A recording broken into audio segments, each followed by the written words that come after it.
Good morning to all. मैं Sil Bhushan sir from Champaran Bihar. मैं उम्मीद करता हूँ आप लोग बिल्कुल अच्छे होंगे, स्वस्थ होंगे, तंदुरुस्त होंगे।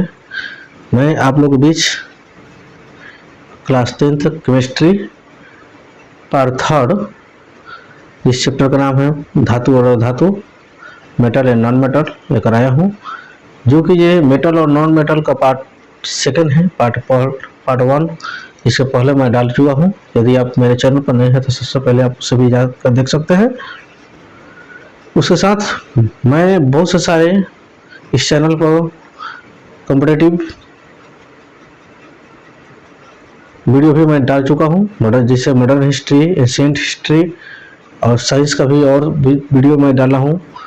और साथ ही साथ मैंने बहुत से सारे मैथ का भी वीडियो मैंने ऑलरेडी डाल चुका हूँ, आप उसे भी जाकर देख सकते हैं। और साथ ही साथ आप मेरे चैनल को सब्सक्राइब कर सकते हैं, क्योंकि इस चैनल पर भारत के हर एक प्रतियोगी परीक्षाओं के साथ साथ बोर्ड के एग्ज़ाम की भी तैयारी कराई जाती है और पूरी सब्जेक्ट की तैयारी कराई जाती है। और इस चैनल पर सभी सब्जेक्ट का तैयारी कराई जाती है। यहाँ पर किसी प्रकार के पेड बैच नहीं चलता है। खास बात यह है कि फ्री ऑफ कॉस्ट आप लोगों को सेवा दिया जाता है। तो ठीक है, ज़्यादा देर ना करते हुए मैं अपने चैनल को अपने वीडियो को शुरू करने जा रहा हूँ, जो कि ये मैंने इसके पहले वीडियो में धातु के भौतिक गुण और रासायनिक गुण को मैंने बता चुका हूँ। और आज मैं अधातु के भौतिक गुण और रासायनिक गुण को और उसके आगे जहाँ तक हो सके वहाँ तक इस वीडियो में कवर करने का मैं प्रयास करूँगा।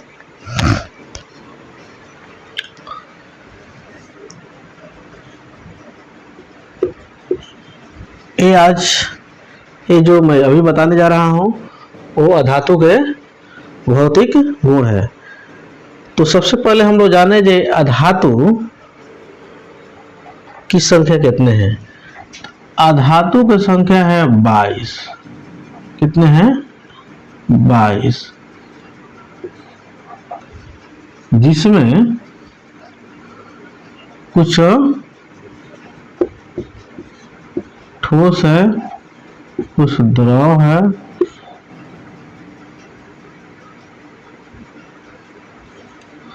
और कुछ गैस है। ठीक, जो कि ये 22 में 11 जो धातु है जो कि किस अवस्था में है? गैस अवस्था में है।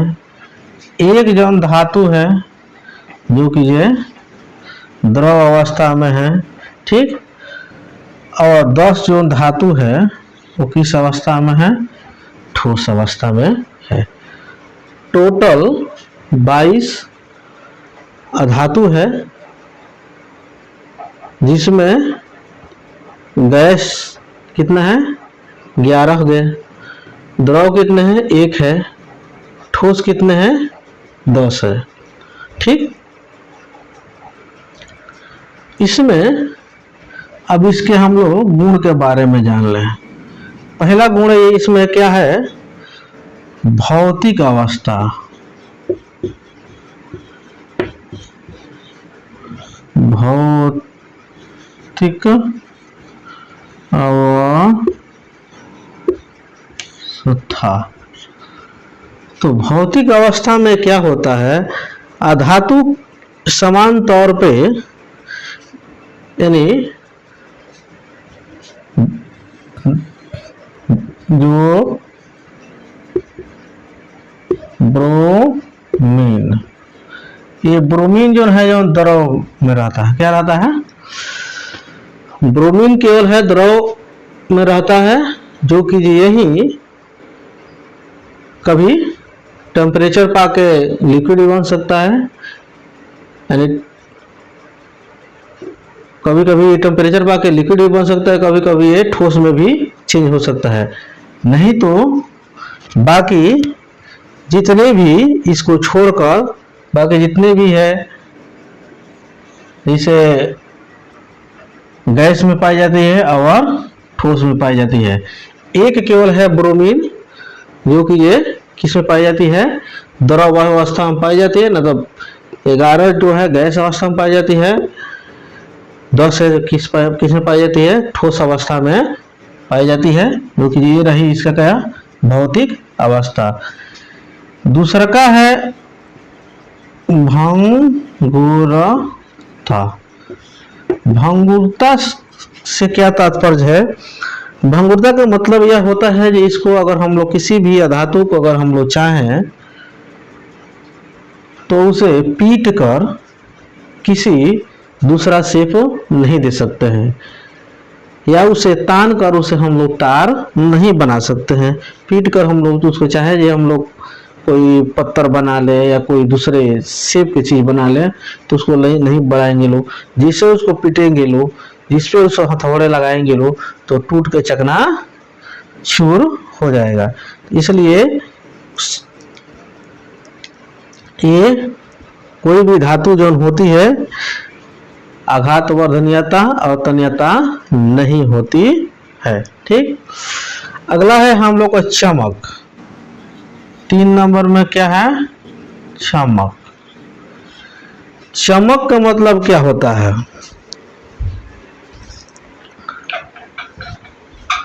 चमक का तात्पर्य यही होता है कि ग्रेफाइट और आयोडीन को छोड़कर, किसको? ग्रेफाइट प्लस आयोडीन, ग्रेफाइट और आयोडीन को छोड़कर बाकी जितने भी धातु होती है उसमें अपना खुद के चमक नहीं होते, उसमें चमक नहीं पाई जाती है, केवल एक्सेप्शन में है, इसको याद रखना है।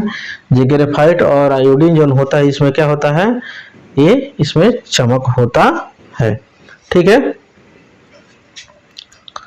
चौथा नंबर में है ऊष्मा प्लस विद्युत धनात्मकता। ऊष्मा और विद्युत धनात्मकता, जितने भी अधातुएं जो होती है ये ऊष्मा और विद्युत का क्या होता है, कुचालक होता है। केवल ग्रेफाइट जो है, ग्रेफाइट ये विद्युत का यही केवल सुचालक होता है ना, तब इसको छोड़कर बाकी जितने भी धातुएं है, सॉरी धातु है, वो क्या होता है, विद्युत और ऊष्मा का कुचालक होता है। 5 नंबर में क्या होता है कि जितने भी द्रव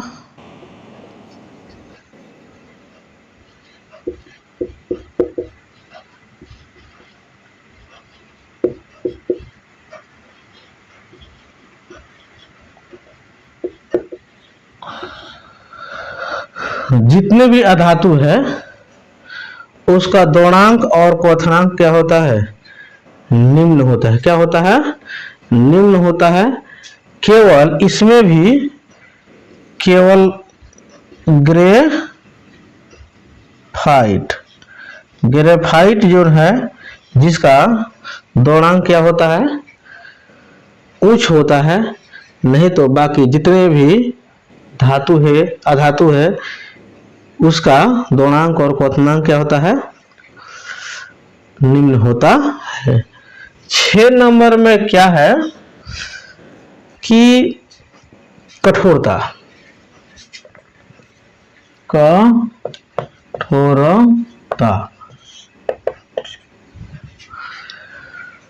जो भी यह धातु होता है वो कठोर नहीं होता है, क्या होता है, मुलायम होता है। लेकिन ये सॉरी, जो भी अधातु होते हैं वो क्या होते हैं, मुलायम होते हैं। केवल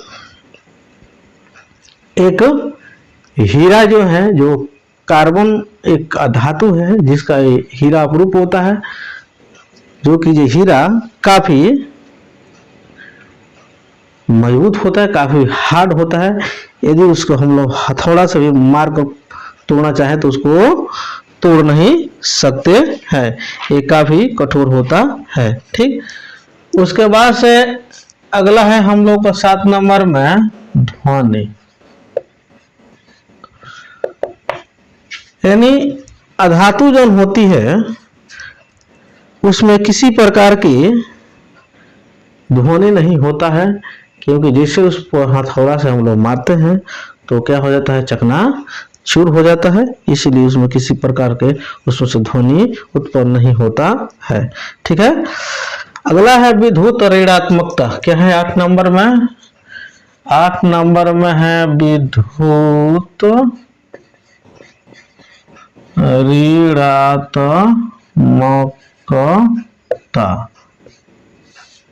विद्युत ऋणात्मकता, जो भी धातु है, अधातु सॉरी, जो भी अधातु है वो विद्युत ऋणात्मक होती है, क्योंकि सभी अधातु में कहीं ना कहीं इलेक्ट्रॉन ग्रहण करने की क्षमता होती है, जिसके चलते एक अधातु क्या होती है, विद्युत ऋणात्मकता होती है। ठीक, ये रहा हम लोग का क्या, भौतिक गुण, जो कि ये 8 था भौतिक गुण। ठीक, एक और है 9वां घनत्व। घनत्व से तात्पर्य यही है कि जितने भी अधातु जो होती है उसका घनत्व जो होता है क्या होता है, निम्न होता है, यानी कम होता है। ठीक, ये हम लोग का था क्या, भौतिक गुण।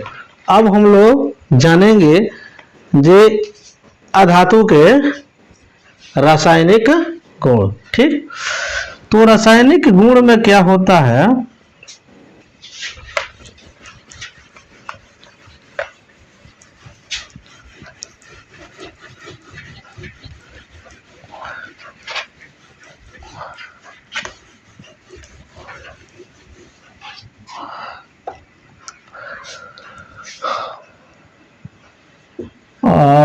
धातु के रासायनिक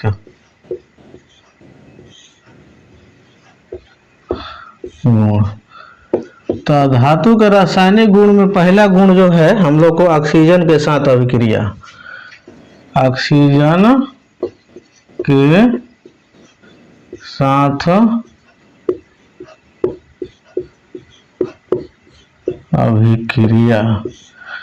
तो अब ऑक्सीजन के साथ की अभिक्रिया क्या होती है, यानी कोई भी अधातु जो होती है ऑक्सीजन के साथ अभिक्रिया करके ऑक्साइड बनाती है। जैसे कार्बन को ऑक्सीजन से जैसे हम लोग अभिक्रिया कराते हैं तो कार्बन डाइऑक्साइड बनाता है। क्या बनाता है, कार्बन डाइऑक्साइड बनाता है। तो याद रखना है जी, अगर किसी भी अधातु को ऑक्सीजन से अभिक्रिया कर कराते हैं तो किसमें बना क्या चीज में चेंज हो जाता है, ऑक्साइड में बदल जाता है।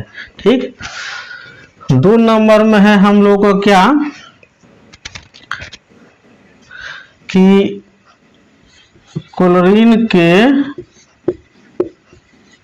साथ अभिक्रिया। ठीक, क्लोरीन के साथ अभिक्रिया का मतलब क्या होता है कि कोई भी अधातु जो होता है क्लोरीन के साथ जैसे अभिक्रिया करता है तो क्लोराइड बनाती है। क्या बनाती है, ये कोई भी अधातु जो है क्लोरीन के साथ में अभिक्रिया करती है तो क्या बना देती है, क्लोराइड बना देती है। जैसे हम लोग फास्फोरस का अभिक्रिया क्लोरीन से कराते हैं। किससे कराते हैं? क्लोरीन से कराते हैं। तो क्या बना देता है ये KCl2। यहाँ पर हम लोग बैलेंस कर देते हैं, यहाँ पे 6 और यहाँ पे 4।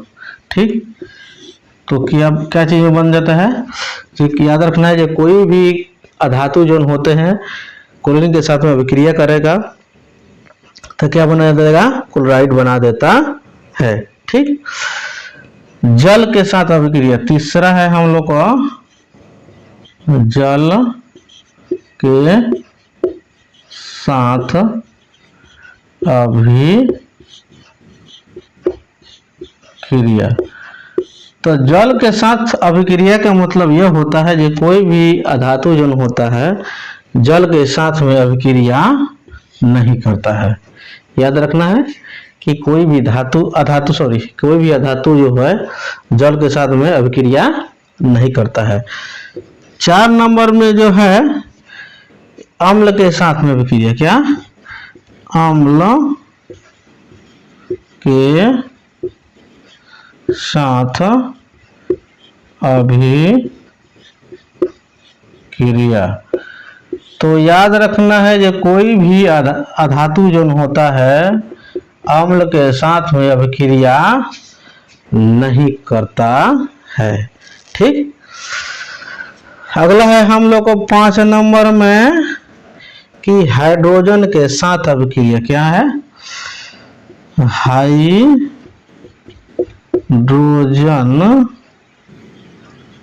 के साथ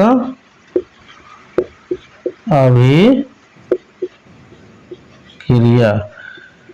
तो हाइड्रोजन के साथ में अभिक्रिया से मतलब यही होता है जो कोई भी जो अधातु जो होते हैं हाइड्रोजन से अभिक्रिया करके हाइड्राइड में चेंज होता है। किस में हो जाता है? कोई भी धातु जो होता है हाइड्रोजन से अभिक्रिया करके हाइड्राइड में चेंज हो जाता है। जैसे हाइड्रोजन को हम अभिक्रिया करा दे सल्फर से तो क्या बना देगा? सल्फर डाई, ये बना देगा कथी? हाइड्रोजन सल्फाइड बना देगा। क्या बना देगा? Hydrogen sulphide. तो याद रखना है जो कोई भी अधातु है अगर हाइड्रोजन से अभिक्रिया कराते हैं लोग तो उसमें क्या बना देता है? हाइड्राइड में चेंज कर देता है। ठीक, ये था क्या? ये हम लोग का था अधातु के रासायनिक गुण था। ठीक, तो मैं उम्मीद करता हूं कि आप लोग इसे समझ गए होंगे। ठीक, अगला हम लोग को टॉपिक आता है क्या कि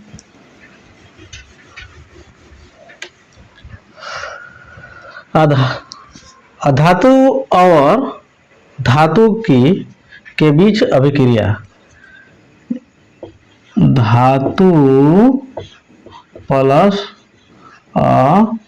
अधातु के बीच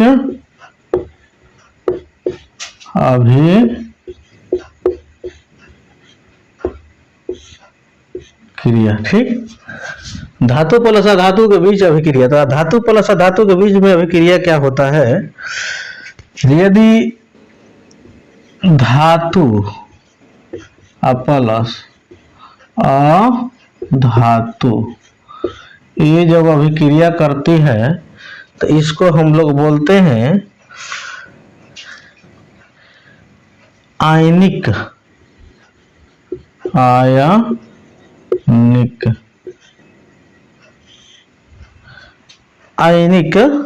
यौगिक बोलते हैं। क्या बोलते हैं? आयनिक यौगिक। ठीक, पहला कंडीशन। दूसरा का कंडीशन यह है कि अधातु प्लस अधातु यदि अभिक्रिया करते हैं तो इसको बोला जाता है सहसंयोजन, सहसंयोजक यौगिक बोलते हैं। क्या बोलते हैं? सहसंयोजक, सहसंयोजक यौगिक बोलते हैं।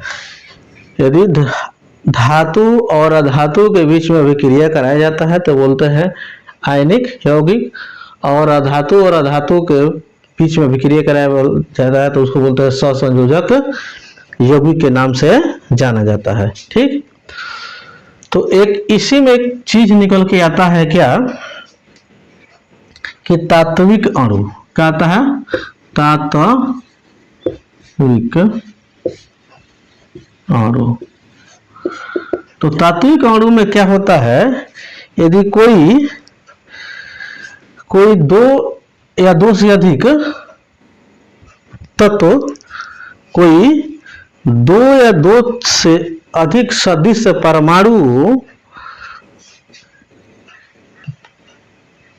से बने अणु को हम लोग क्या कहते हैं? तात्विक अणु बोलते हैं। कोई भी दो या दो से अधिक परमाणुओं के अणु से मिलकर बनने वाले अणु को हम लोग क्या बोलते हैं? तात्विक अणु बोलते हैं। जैसे हम लोग बोल सकते हैं H2O2 नहीं Cl2, ये हम लोग क्या हो गया? ये तात्विक अणु हो गया। ठीक, एक आता है यौगिक अणु। क्या आता है?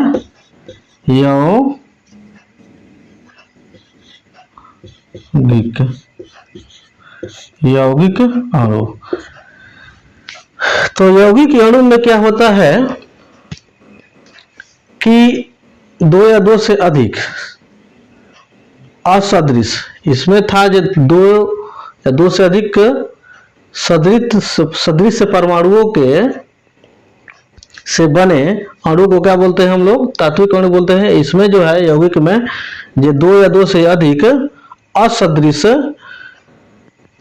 असदृश अणुओं से मिलकर बने अणु को क्या बोलते हैं हम लोग? यौगिक अणु के नाम से हम लोग जानते हैं। जैसे KCl हो गया या MgCl2 हो गया, ये हम लोग क्या हो गया? इसको क्या बोलेंगे हम लोग? यौगिक अणु के नाम से जाना जाता है। ठीक है, तो देखिए सबसे पहले जो है आयनिक यौगिक या सहसंयोजक यौगिक कैसे बनता है। तो आयनिक, सबसे पहले हम लोग जाने ये आयनिक यौगिक कब बनता है। आयनिक यौगिक जो धातु होता है अपना इलेक्ट्रॉन को खोकर क्या करता है? कोई भी धातु जो होता है अपना इलेक्ट्रॉन को खोकर, वो चाहे इलेक्ट्रॉन 1 या 2 या 3 इलेक्ट्रॉन को खोकर वो क्या होता है? उत्कृष्ट गैस में अपने से निकटतम उत्कृष्ट गैस के रूप में आ जाता है। ठीक, या कोई भी अधातु है 1 या 2 या 3 इलेक्ट्रॉन को ग्रहण करके अपने से करीब उत्कृष्ट गैस के रूप में आ जाता है। ठीक है, यानी वो दोनों चाहे धातु हो तो या अधातु हो तो अपने इलेक्ट्रॉन को आदान प्रदान करने के बाद ही क्या बनाता है? आयनिक यौगिक बनाता है। और अधातु जो होते हैं, अधातु और अधातु के साथ में जब अभिक्रिया जब कराया जाता है तो इसमें इलेक्ट्रॉन कोई किसी को खोता नहीं है, इसमें इलेक्ट्रॉन को आदान प्रदान किया जाता है। ठीक है, इसमें इलेक्ट्रॉन को आदान प्रदान किया जाता है। ठीक है, इसमें इलेक्ट्रॉन को अधातु सहसंयोजक यौगिक में इलेक्ट्रॉन को साझा किया जाता है। सॉरी, इसमें इलेक्ट्रॉन को साझा किया जाता है। और अधातु और धातु में क्या होता है? इलेक्ट्रॉन को आदान प्रदान किया जाता है। यानी धातु जो होगा इलेक्ट्रॉन को देगा और अधातु होगा जो इलेक्ट्रॉन को ग्रहण करके अपना बाह्यतम कक्षा में अष्टक यानी 8 को इलेक्ट्रॉन को पूरा करके वो क्या करता है? अभिक्रिया करता है। और इसमें जो है अधातु में अपने अष्टक को पूरा करने के लिए अपने इलेक्ट्रॉन को साझा करके यानी शेयरिंग करके अपना ये यौगिक बनाता है। ठीक, तो मैं उम्मीद करता हूं कि आप लोग समझ में आ गया होगा। ये एक गैस होता है जिसको बोलते हैं उत्कृष्ट गैस या नोबल गैस या अक्रिय गैस के नाम से भी जाना जाता है। इसको बोलते कौन कौन होता है? हे नेता और कर्मचारी जीत रहे। ठीक, ये जो है helium, neon, argon, krypton, xenon, radon, ये धातु इसको बोलते हैं उत्कृष्ट गैस बोलते हैं। ये किसी से अभिक्रिया नहीं करता है। क्या है? ये किसी भी धातु या धातु से अभिक्रिया नहीं करता है। ठीक है, इसीलिए इसको क्या बोलते हैं? निष्क्रिय गैस के नाम से जाना जाता है। अब ये अभिक्रिया क्यों नहीं करता है? क्योंकि इसके अंतिम कक्षा में इलेक्ट्रॉन होता है 2, क्योंकि ये केवल हीलियम जो है इसका जो पहली कक्षा को ही अंतिम कक्षा माना जाता है। ठीक है, बाकी जितने भी यहाँ से नियॉन से लेके रेडॉन तक जितने भी धातु होते हैं उसके अंतिम कक्षा में इलेक्ट्रॉन की संख्या कितनी होती है? 8 होते हैं। अब और कोई भी धातु हो या अधातु हो अभिक्रिया तभी करता है जब वो अपना इलेक्ट्रॉन को चाहे किसी से लेकर या किसी से देकर या साझा करके अपना अष्टक पूरा करे, उसी कंडीशन में करता है। लेकिन इसका ऑलरेडी अपना अष्टक पूरा हो गया रहता है, जिसके चलते ये किसी से अभिक्रिया नहीं करता है। ठीक है, तो मैं उम्मीद करता हूं कि आप लोग को ये अच्छा से समझ में आ गया होगा। ठीक है, अब अगला हम लोग को पढ़ना है इलेक्ट्रॉनिक बिंदु संरचना। क्या पढ़ना है? अगला टॉपिक में हम लोग को पढ़ना है इलेक्ट्रॉनिक बिंदु संरचना। तो इलेक्ट्रॉनिक बिंदु संरचना में क्या होता है? इलेक्ट्रॉनिक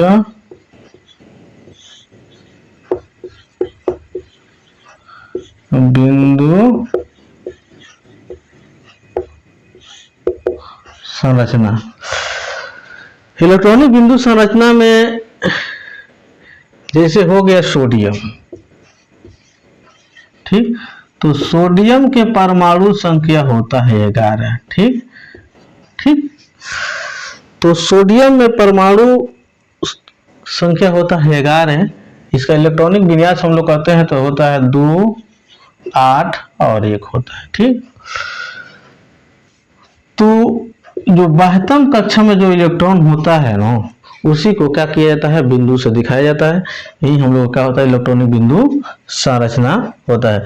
जैसे सोडियम हो गया, हाँ, उसको एक बिंदु से हम लोग दिखा दिए।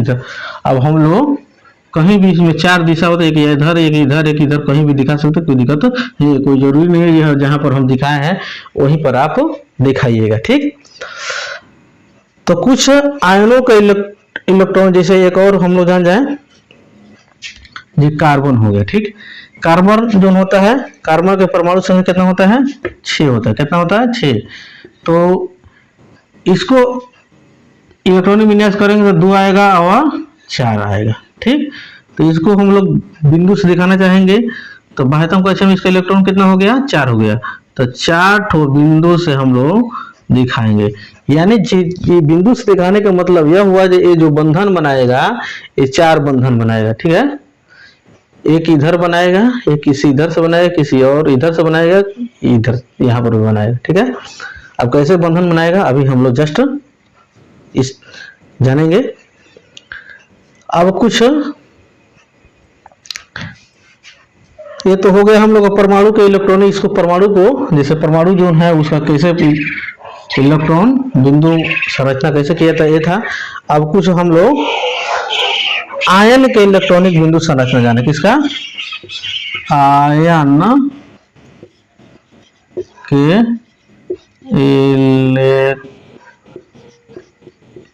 इलेक्ट्रॉनिक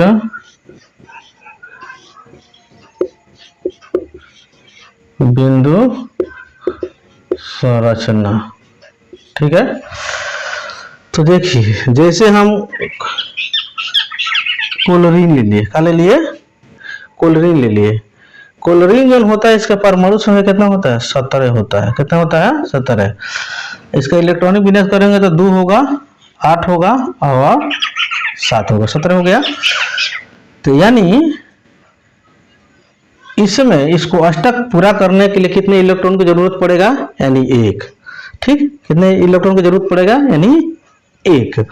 तो इसको हम लोग अगर दिखाना होगा, जैसे मान लो हम क्लोरीन दे रहे, हाँ, तो 2 ठो इधर हो गया, 2 ठो इधर हो गया और 2 ठो इधर हो गया, 6 हो गया, 1 यहाँ पर 7 हो गया। ठीक, और कितने इलेक्ट्रॉन रहेगा तो इसका अष्टक पूरा हो जाएगा, 1 इलेक्ट्रॉन यहाँ पर और रहेगा तब जाकर अष्टक पूरा हो जाएगा। ठीक, अब इसको इस तरह दिखाकर हम लोग, अब जितना हम लोग इलेक्ट्रॉन लिए रहेंगे उस पर उतना ही चार्ज लगा देंगे। ठीक है, तो ये लिए हैं तो माइनस लगा दिए, अगर हो सकता है जो धातु रहता तो इस पर प्लस चार्ज आ गया होता। यही हम लोग क्या होता है, आयन इलेक्ट्रॉनिक बिंदु संरचना हो गया। जैसे ऑक्सीजन के हम लोग ले लेते हैं, क्या ले लेते हैं, ऑक्सीजन के ले लेते हैं। ठीक है, तो ऑक्सीजन के परमाणु संख्या कितने होते हैं, 8 होता है। ठीक, तो ऑक्सीजन का परमाणु संख्या जब 8 होता है तो इसका इलेक्ट्रॉन विन्यास करेंगे तो 2 और 6 होगा। ठीक, तो 2 और 6 होगा तो ऑक्सीजन हो गया। क्या हो गया, ये ऑक्सीजन हो गया। अब इसमें 2 2 4 और 2 6। अब इसको भी अष्टक पूरा करने के लिए 2 और चाहिए, तो 2 और यहाँ पर हम लोग लगा देते हैं और इसको ऐसे कर देते हैं। तो 2 ठो ये क्या किया, किसी से मान लीजिए ग्रहण किया, तो 2 ठो ग्रहण किया, तो इसमें 2 और माइनस में इस तरह लिख दिए। या अगर इस तरह नहीं लिखना है तो आप कोमा देकर एक और इधर दे सकते हैं। तो इतना लिखने से अच्छा है कि 2 लिखकर माइनस लगा दीजिए, इससे समझ में आ जाएगा ये कितना ये ग्रहण किया है। 2 ठो इलेक्ट्रॉन को क्या किया, ये ग्रहण किया है। ठीक है, और कुछ अणु के इलेक्ट्रॉन बिंदु संरचना होता है। किस क्या होता है, कुछ जैसे अणु के इलेक्ट्रॉन बिंदु संरचना। तो अणु के इलेक्ट्रॉन बिंदु संरचना क्या होता है, जैसे में हो गया हम लोग को क्या ले ले, हम लोग हाइड्रोजन। क्या होता है, हाइड्रोजन। अब हाइड्रोजन में क्या होता है कि हाइड्रोजन के इलेक्ट्रॉन को कितना होता है, 1 होता है। और किसी और ये हाइड्रोजन से क्या करता है, ये साझा करता है। ठीक है, समझ लो, इसी को हम लोग क्या बोलते हैं, अणु इलेक्ट्रॉन बिंदु संरचना बोलते हैं। ठीक, आप और इस जैसे ही कर लेगा तो एक इधर से कर सकते हैं, एक इधर से भी कर सकते हैं, इस तरह भी दिखा सकते हैं, या इसी को एक यहाँ पर और एक यहाँ पर। ठीक, इसको ऐसे बढ़ा दीजिएगा तो यही हम लोग का कहलाता है अणु के इलेक्ट्रॉन बिंदु संरचना कहलाता है। ठीक है, तो मैं उम्मीद करता हूं कि आप लोग को कि किसी भी परमाणु के इलेक्ट्रॉन बिंदु संरचना, ठीक है, या आयन के इलेक्ट्रॉन बिंदु संरचना या अणु के इलेक्ट्रॉन बिंदु संरचना क्या होती है, आप बिल्कुल अच्छा से समझ गए होंगे। अगला हम लोग टॉपिक देखें कि अगला टॉपिक में क्या है।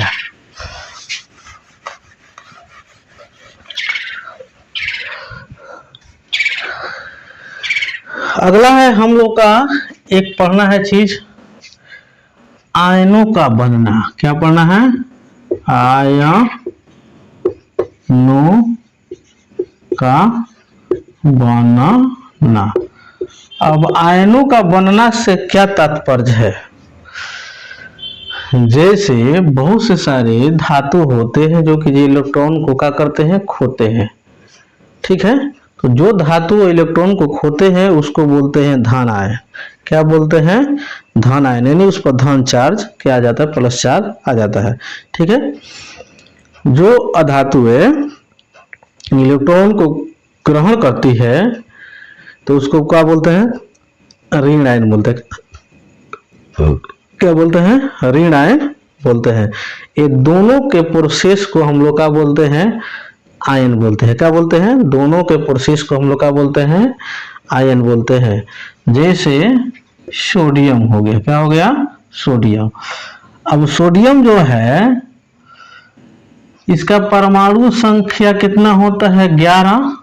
इसका इलेक्ट्रॉनिक विन्यास हम लोग करेंगे तो कितना आएगा? इलेक्ट्रॉनिक विन्यास करेंगे तो 2, 8 और 1 आएगा। तो एक अपना अष्टक पूरा करने के लिए एक इलेक्ट्रॉन को क्या करेगा? ये खो देगा तो इसका अष्टक पूरा हो जाए। तो जितना इलेक्ट्रॉन खोएगा उतना ही इस पर क्या हो जाएगा? इस पर चार्ज आ जाएगा। ठीक। तो जैसे इस पर चार्ज आ गया, ठीक, तो ये किस में परिवर्तित हो गया? ये इलेक्ट्रॉन को त्याग करके सोडियम का परमाणु एक इलेक्ट्रॉन को त्याग करके ये सोडियम आयन में बदल गया। किस में बदल गया? जैसे ये इलेक्ट्रॉन, कोई भी परमाणु अगर इलेक्ट्रॉन को त्याग कर देता है तो किस में बदल जाता है? आयन में बदल जाता है। ठीक है। कोई भी परमाणु, याद रखना है, कोई भी परमाणु अगर जैसे इलेक्ट्रॉन को त्याग करता है या ग्रहण करता है तो किसमें चेंज हो जाता है? तो आयन में। उसी प्रकार ये सोडियम है, अपना एक इलेक्ट्रॉन को त्याग करके सोडियम आयन में चेंज हो गया। ठीक है। जैसे एक और हम लोग एग्जांपल को ले लेते हैं। जैसे कैल्शियम हो गया। क्या हो गया? कैल्शियम हो गया। कैल्शियम के परमाणु संख्या कितना होता है? 20 होता है। इसका इलेक्ट्रॉनिक विन्यास करेंगे तो 2, 8। ठीक। कितना हो गया? 2, 8, 8 और 2 हो गया। ठीक। तो ये क्या करेगा? ये कैल्शियम अपना 2 इलेक्ट्रॉन को त्याग कर देगा। ठीक है। जैसे 2 इलेक्ट्रॉन को जब त्याग करेगा तो ये कैल्शियम आयन में चेंज हो जाएगा। किस में हो जाएगा? कैल्शियम आयन में चेंज हो जाएगा। ठीक। जैसे ऑक्सीजन को लेते हैं। ऑक्सीजन, ठीक, ऑक्सीजन क्या करता है? 2 इलेक्ट्रॉन को ग्रहण करता है। क्या करता है? 2 इलेक्ट्रॉन को ग्रहण करता है। तो ये ऑक्सीजन आयन में चेंज हो जाता है। ठीक है। ठीक है। इस पर कितनी चार्ज आ जाती है? यानी 2 इलेक्ट्रॉन के 2 चार्ज आ जाती है, क्योंकि 2 इलेक्ट्रॉन को क्या किया है? ये ग्रहण किया हुआ है। ठीक है। तो मैं उम्मीद करता हूं कि आप लोग को ये आयन समझ में आ गया होगा। ये धन आयन जो इलेक्ट्रॉन को दे रहा है और धन आयन जो इलेक्ट्रॉन को ले रहा है उसको ऋण आयन के नाम से जाना जाता है। ठीक है। तो कोई भी धातु, जो कोई भी परमाणु जन है, अपना इलेक्ट्रॉन 1 नहीं तो 2 नहीं तो 3 इतना ही इलेक्ट्रॉन को खो सकता है, नहीं तो 1 नहीं तो 2 नहीं तो 3 इतना ही इलेक्ट्रॉन को ग्रहण कर सकता है। ठीक। तो ये दोनों प्रोसेस को हम लोग क्या बोलते हैं? आयन के नाम से जानते हैं। ठीक। अब देखिए, अब धन आयन और ऋण आयन, ठीक, अब इसका अपना अपना अलग अलग क्या होता है? गुण होता है। क्या होता है? अपना अपना अलग अलग गुण होता है। ठीक है। ये धन आयन किस के क्या गुण है और ऋण आयन के क्या गुण है? ठीक। तो देखिए, धन आयन, पहला इसका विशेषता यह है कि किसी धनायन में अपने मूल परमाणुओं के से कम इलेक्ट्रॉन रहते हैं। किसी धनायन में अपने मूल परमाणु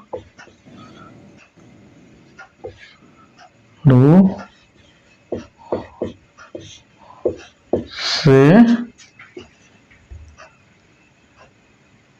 इलेक्ट्रॉन कम रहता है। ठीक है, किसी धनायन में अपने मूल परमाणुओं से इलेक्ट्रॉन की क्या होती है, कमी होती है। जैसे ले ले एग्जांपल में सोडियम हो गया ना, सोडियम के परमाणु संख्या कितना होता है, 11 नहीं, ठीक। लेकिन इसमें प्रोटॉन की भी संख्या है 11, अगर परमाणु है तो प्रोटॉन की भी संख्या 11, इलेक्ट्रॉन की भी संख्या 11 होता है। ठीक है, लेकिन इसमें जो है जैसे आयन में चेंज होता है तो इसमें प्रोटॉन की संख्या तो सेम रहता है, लेकिन इलेक्ट्रॉन की संख्या क्या हो जाता है, कम हो जाता है। क्यों कम हो जाता है, क्योंकि इसके जैसे हम लोग इलेक्ट्रॉनिक विन्यास करके 2 8 और 1 होगा। ठीक, जैसे इलेक्ट्रॉनिक विन्यास हम लोग करेंगे तो एक इलेक्ट्रॉन को क्या करेगा, ये खो देगा। क्या करेगा, एक इलेक्ट्रॉन को खो देगा। तो इसमें एक इलेक्ट्रॉन को खो देगा तो इसका बायतम सेल में इलेक्ट्रॉन की संख्या कितना हो गया, यानी इसे उसको कक्षा में बैठाएंगे तो इलेक्ट्रॉन की संख्या 2 और 8 बैठेगा। कितना बैठेगा, 2 और 8 बैठेगा। तो यानी 8 2 10 हुआ। क्या हुआ, कक्षा में बैठाने के बाद में इलेक्ट्रॉनों की संख्या कितना हो गया, 10 हो गया। लेकिन इसको जैसे इलेक्ट्रॉन हम विन्यास किए हैं तो उसमें कितना था, इलेक्ट्रॉनों की संख्या 11 था। ठीक है, तो इसीलिए ये किसी भी धनायन जो होता है, जैसे ही अपना इलेक्ट्रॉन को खो देता है, मैंने कोई परमाणु, ठीक है, तो वो क्या करता है, अपने मूल इलेक्ट्रॉन जो होता है, मूल परमाणु होता है, उसे इलेक्ट्रॉन की संख्या इसीलिए क्या हो जाता है, कम पड़ जाता है। अगला है हम लोग को क्या,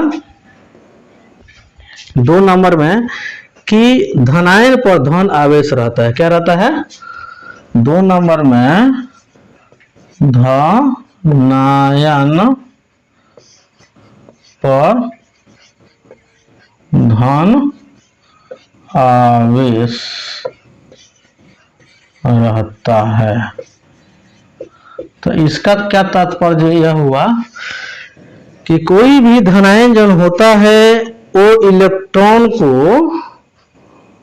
क्या करता है, खो देता है। क्या हो जाता है, उस अपने इलेक्ट्रॉन को, या इलेक्ट्रॉन 1 या इलेक्ट्रॉन 2 या इलेक्ट्रॉन 3 को खो देता है।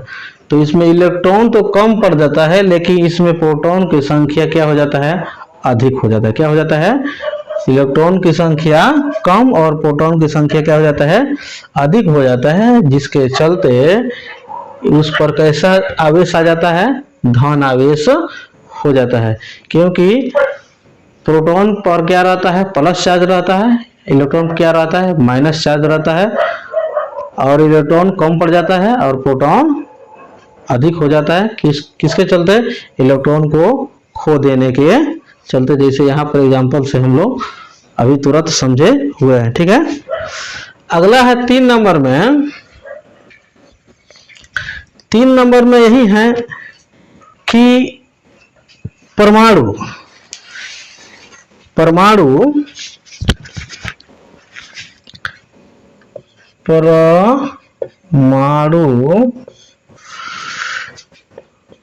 के धनायन में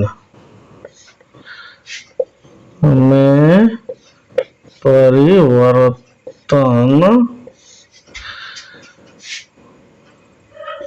हो जाने के बाद भी उसकी परमाणु संख्या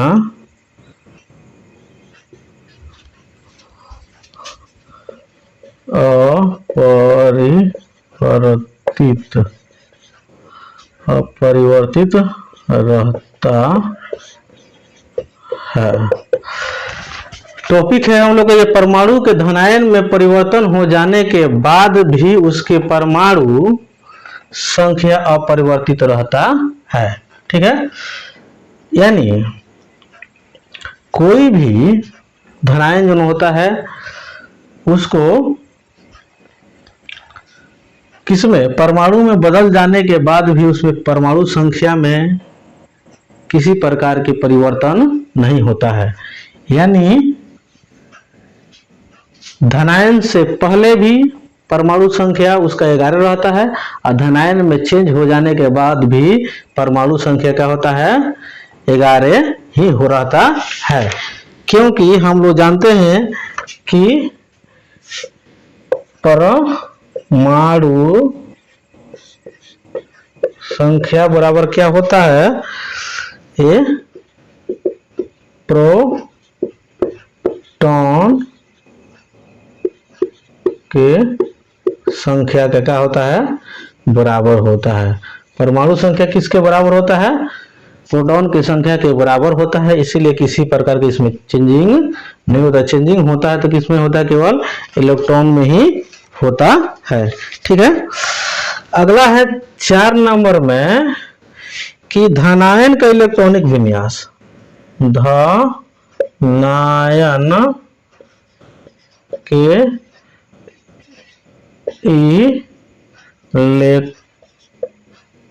इलेक्ट्रॉनिक विन्यास, इलेक्ट्रॉनिक विन्यास उसके निकटतम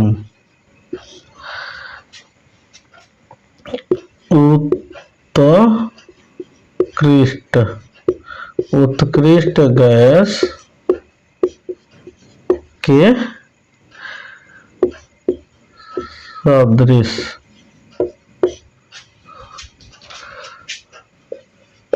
होता है। कोई भी धनायन जो होता है, जैसे उसका इलेक्ट्रॉनिक विन्यास किया जाता है, ठीक है, तो जैसे वो धनायन में जब चेंज होता है तो उसके निकटतम, वो अपने निकटतम उत्कृष्ट गैस के ये क्या होता है, सदृश यानी समान होता है। जैसे मैं एग्जांपल से हम लोग समझे, जैसे ले लिए पोटेशियम, ठीक, पोटेशियम के परमाणु संख्या कितना होता है, यानी 19 होता है। कितना होता है, 19 होता है।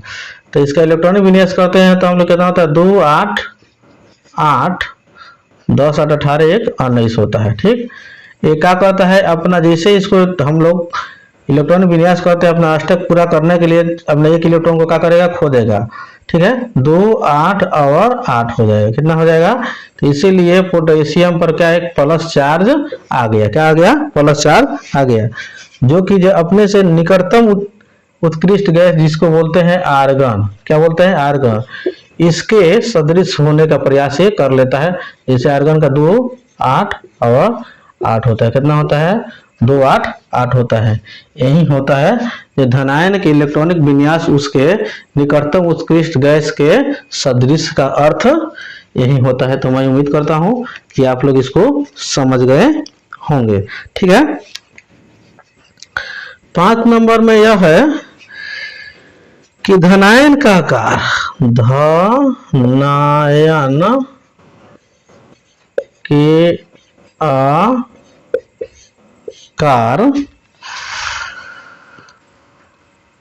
उसके मूल परमाणु के आकार से छोटा होता है। धनायन के आकार उसके मूल परमाणु के आकार से क्या होता है, छोटा होता है। अब धनायन छोटा क्यों होता है, क्योंकि जैसे हम लोग पोटेशियम को ही ले लेते हैं, इसका परमाणु संख्या इलेक्ट्रॉन संख्या कितना हो गया, 11 होता है। जैसे 19 होता है, जैसे 2 8 8 और 1 होता है। तो एक तो अपना इलेक्ट्रॉन को क्या कर दिया, ये खो देता है। जैसे ये खो देता है, तो जैसे यहाँ पर ए हो गया नाभिक, पहला कक्षा, दूसरा कक्षा और तीसरा कक्षा। तो पहला कक्षा में 2, दूसरा में 8, तीसरा में 8, चौथा जो जिसमें एक जो रहता है एक, ये तो अपना क्या कहता है, एक कक्षा को क्या किया, ये खो दिया, क्या कर दिया, ये खो दिया। अब ये इलेक्ट्रॉन की संख्या तो कम पड़ गया, लेकिन प्रोटॉन की संख्या तो अपना ज्यादा ही है। तो प्रोटॉन पर क्या रहता है, प्लस चार्ज रहता है, इलेक्ट्रॉन पर क्या रहता है, माइनस चार्ज रहता है। ठीक है, प्रोटॉन पर प्लस चार्ज, इलेक्ट्रॉन पर माइनस चार्ज रहता है। और प्रोटॉन, इसका मतलब यह हो जाता है प्रोटॉन की ताकत ज्यादा हो जाती है, इलेक्ट्रॉन की ताकत क्या होता है, कम पड़ जाता है, जिसके चलते ये इलेक्ट्रॉन क्या करता है, उसके ये नाभिक क्या करने लगता है, ये इलेक्ट्रॉन को क्या करता है, अपनी तरफ खींचना शुरू कर देता है और ये सिकुड़ना शुरू कर देता है, जिसके चलते इसका आकार अपने मूल परमाणु के आकार से क्या हो जाता है, छोटा पड़ जाता है। तो मैं उम्मीद करता हूं कि आप लोग को यह भी समझ में आ गया होगा। अगला है हम लोग को 6 नंबर में कि धातु परमाणु से धनायन बनते हैं। धातु परमाणु से धनायन बनता है। अब धातु परमाणु से धनायन बनने का क्या तात्पर्य है, धातु परमाणु से धनायन बनने का मतलब यही होता है कि कोई भी धातु ही जो है, जो कि इलेक्ट्रॉन 1 या 2 या 3 इलेक्ट्रॉन को क्या करता है, खोने की क्षमता रखता है, यानी देने की क्षमता रखता है। तो जो देता है वही क्या कहलाता है, धातु होता है। और जो जैसे वो देगा तो उस पर कैसे चार्ज आ जाएगा, 2 धनायन चार्ज हो जाएगा। 1 देगा तो 1 धन चार्ज हो जाएगा, 2 देगा तो 2, और 3 देगा तो 3 धन चार्ज उस पर आ जाता है। तो मैं उम्मीद करता हूं कि आप लोग को ये भी अच्छा से समझ में आ गया होगा कि धनायन के क्या विशेषता होता है। अब हम लोग चले लगे हाथ, हम लोग समझ जाए कि ऋणायन की क्या विशेषता होती है। ठीक, उसके बाद से इस वीडियो को हम लोग इतना ही पर रोकेंगे, क्योंकि वीडियो ये लंबा होते जा रहा है। ठीक, इसका और अगला पार्ट हम बनाएंगे, 3-4-5 पार्ट में इसको बनाएंगे, थोड़ा थोड़ा करके रहेगा तो सही रहेगा।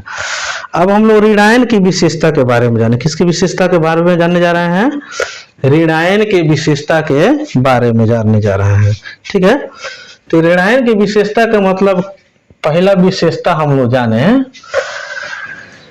कि ऋणायन में अपने ऋणायन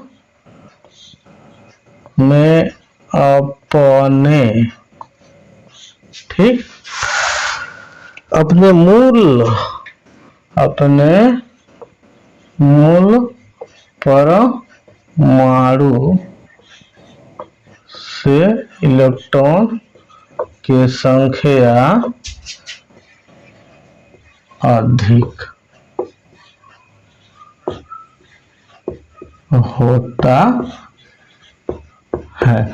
कोई भी ऋणायन के यह गुण होता है जैसे उसको इलेक्ट्रॉनिक विन्यास किया जाता है तो अपने मूल परमाणु के संख्या से इलेक्ट्रॉनों की संख्या क्या हो जाता है, अधिक हो जाता है।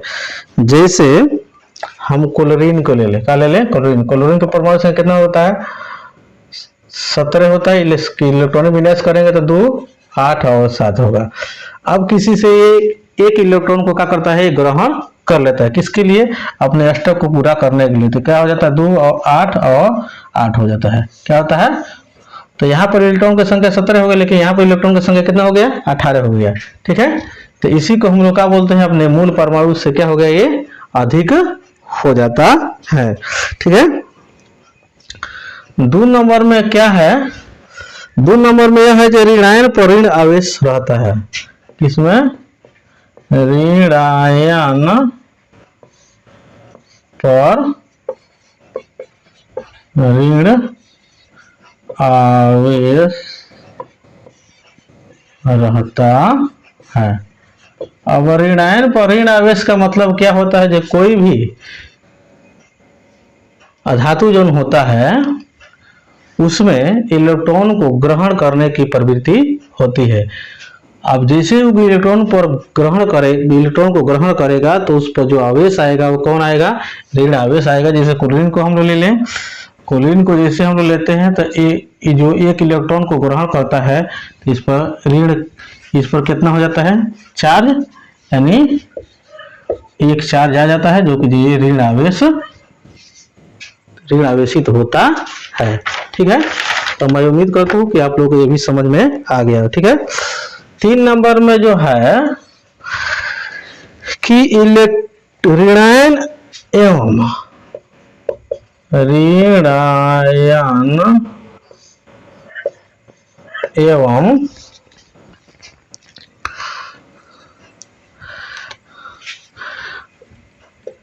उसके निकटतम उत्कृष्ट गैस के इलेक्ट्रॉन के संख्या समान होता है। ठीक है, ऋणायन एवं उसके निकटतम उत्कृष्ट गैसों की संख्या क्या होती है, इलेक्ट्रॉनों की संख्या क्या होती है, समान होती है। इसका मतलब यह होता है, जैसे हम लोग क्लोरीन ले ले, क्या ले ले, क्लोरीन रहे तो क्लोरीन में परमाणु संख्या, जैसे इसमें जैसे एक इलेक्ट्रॉन को ले लिया, जैसे 2 हो गया, 8 हो गया और 8 हो गया। ठीक, एक लेने के बाद में इसका परमाणु संख्या कितना हो गया, 18 हो गया। ठीक है, उसके निकटतम उत्कृष्ट गैस आर्गन हो गया, क्या हो गया, आर्गन हो गया। इसमें भी इलेक्ट्रॉन की संख्या कितना होता है, 18 होता है। इसमें भी 18 हो गया, इसमें भी 18 हो गया। इस लाइन के कहने का तात्पर्य यही होता है। 4 नंबर में हम लोग देखें, जैसे मूल परमाणु को ऋणायन में परिवर्तन हो जाने पर उसके परमाणु संख्या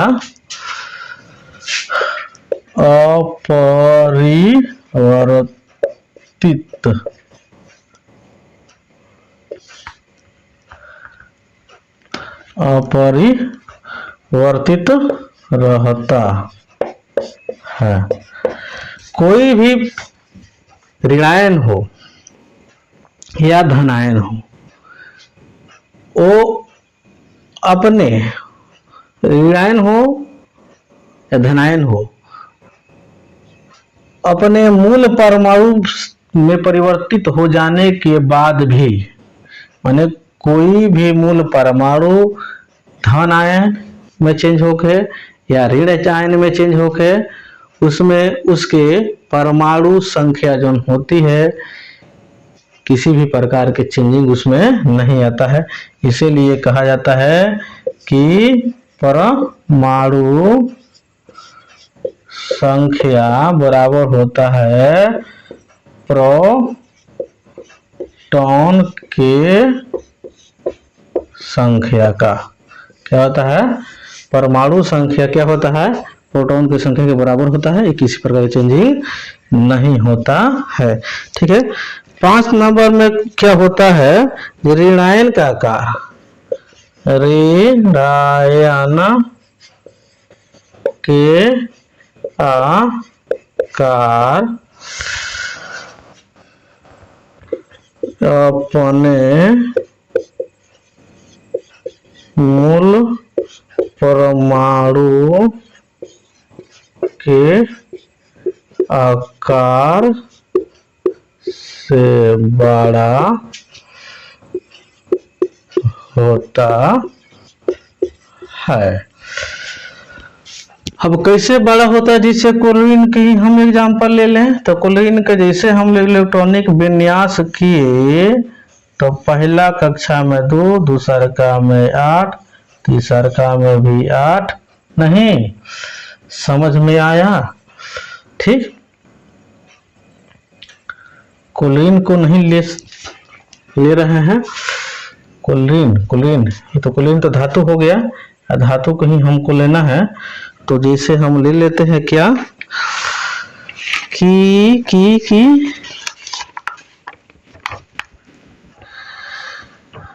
सॉरी क्लोरीन को ही ले ले, सॉरी क्लोरीन। तो जैसे क्लोरीन धातु ही है, सॉरी। तो पहला में 8, दूसरा में 8, 2 8 8, तो कितना हो गया ये?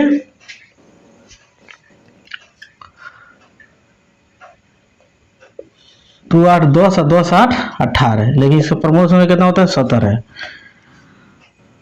तो पहला में 2, दूसरा में 8, तीसरा में भी कितना हो जाता है? 8 होता है। ठीक, अब एक किसी न किसी से क्या किया है? इलेक्ट्रॉन को ग्रहण एक किया है। ठीक, इसीलिए इसका एक जो कक्षा, जो बाह्यतम कक्षा है, इसका बरकरार रहा है।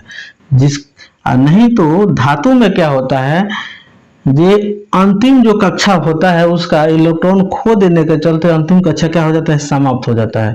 अब इसका कक्षा क्या होता है? बढ़ जाता है।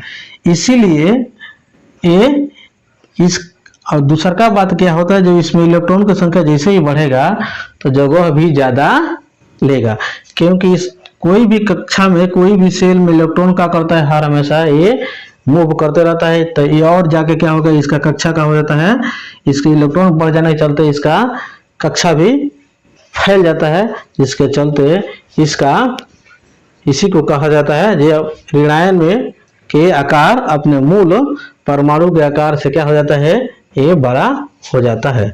6 नंबर जो होता है, 6 नंबर में है ऋणायन के गुण। ऋणायन के गुण अपने मूल परमाणु के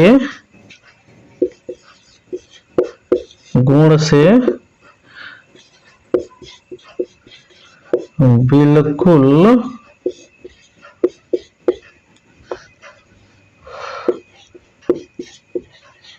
भिन्न होता है।